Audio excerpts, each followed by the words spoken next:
Assalamu alaikum, dear students. I am Muhammad Shehroz, and the pandemic is becoming very devastating. I request all of you to follow the SOPs. So, today we are having the economics class, and we are going to revise some new topic. So, without wasting our time, let's move towards the board. So students, I'm going to record another revision lesson of economics for all of you. So as in a previous class we have discussed about the commercial banks. So today we are going to discuss about the central bank of any economy. So by its name we are very much familiar. The central bank is any bank which is owned by the government, yes, and such banks are responsible to the government as well, yes.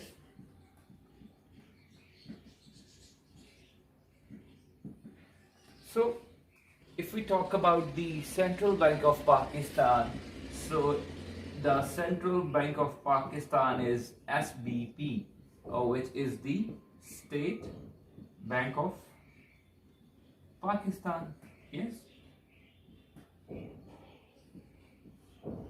So there are different functions which are performed by the central bank in economy. The very first function of the central bank is to issue currency notes, yes. The central bank issues currency note, whether it is a paper currency, whether it is a metallic currency. They are also disposed of the old currency notes from the economy, yes. We have discussed all these functions already in a class. Today we are just going to revise it, yes. Okay, so operates the commercial banks is the second function of the central bank. The all the policies which have been made by the central bank are going to be followed by all the commercial banks all over the country, yes. Lender of the last resort. The third function is the lender of last resort. Sometimes the commercial bank have to make a very big payment in a cash, and if they do not have much money with them, so they lend their money from the central bank so that they can fulfill their present need. Okay, the national debt is managed by the central bank as well, managing the national debts, okay. Then implementation of the monetary policy, implementation of monetary policy, the control of interest rate, the increase or decrease in interest rate, which is also done by the state bank or the central bank of any country, yes. Then the other function of central bank is to hold the reserves. The reserves can be of foreign exchange, yes, like dollars, like pounds, and the reserves can be of the gold or the silver or other metals, okay. So the central bank holds the reserve with them on the behalf of the government, yes. The other function of the central bank is to represent the government on international level, like in a World Bank or in the IMF and International Monetary Fund. The central bank represents the country worldwide, okay. So represents the government where in World Bank or IMF. IMF.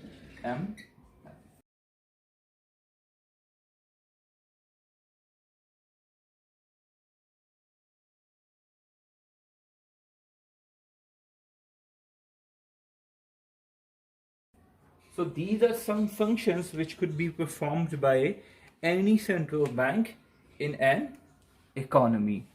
As you know, we belongs to the Muslim state, and the interest-free banking is introduced, which is known as the Islamic banking, which is known as the Islamic banking. The banking system that is free from interest, free from interest is known as the Islamic banking. Basically, the rules, the regulations to operate the Islamic banking or the Islamic banks are made under the Sharia board. Under the Sharia board. Basically, we have done this thing in class as well. The Sharia board is the member of some ulamas. They give religious edicts. They give the religious edicts.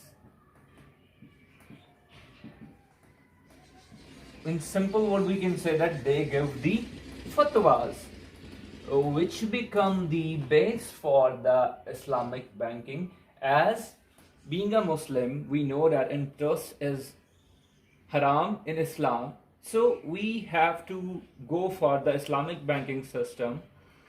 Okay, so we can say that the Islamic banking is the free from interest banking.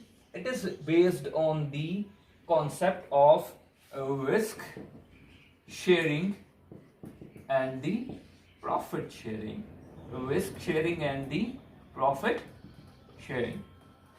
For example, in Pakistan, there are many Islamic bankings they are working. Like we are having the Al-Falah Islamic, yes.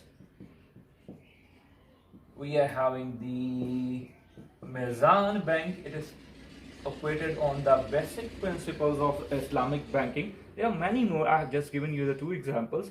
So the Islamic banking is the interest-free banking, and which is based on the principles of the Islam.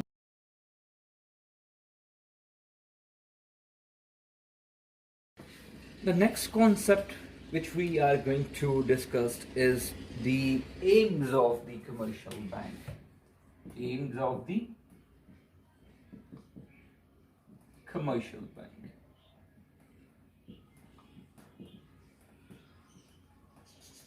The commercial banks usually have two aims.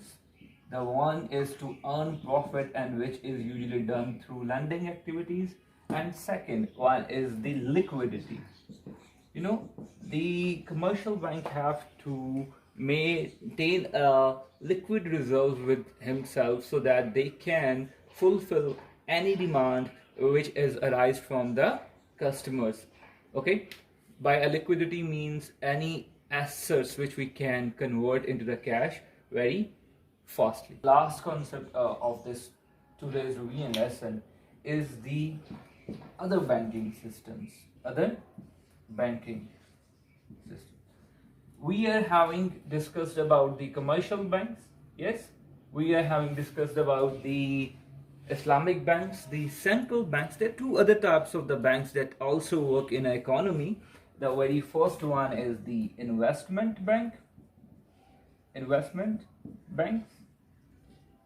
the savings banks. So by investment banks, we mean any banks, they do help their clients to buy and to sell their securities. Investment banks help their clients to buy and sell their securities. Such sort of the banks are also known as the merchant banks. Merchant banks. And if we talk about the saving banks, These banks are usually open in an economy to promote the saving habits in the people, to promote savings, to promote saving. So today we are done with